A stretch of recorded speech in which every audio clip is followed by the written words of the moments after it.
তুমি ধরো ওকে।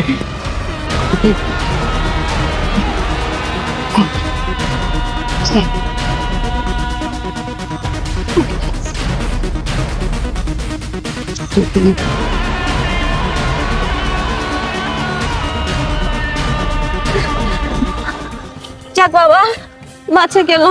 এই শোনো, এখনো বাঁচি নেই আমরা। যদি ডিকি চেক না করে তাহলে আমরা হয়তো বেঁচে যাব। দেখো, আমাদের কোনো শক্ত থাকতে হবে, আমাদেরকে ভেঙে পড়লে চলবে না। তাড়াতাড়ি গাড়িতে চলো।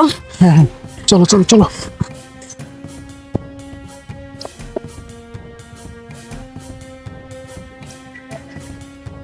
এই ভাই, এই শুনে ভাই, কোনো সমস্যা? কি জানি ভাই, জানি না, হঠাৎ করে চেক করতেছে এই রাস্তায়। হঠাৎ করে চেক করতেছে।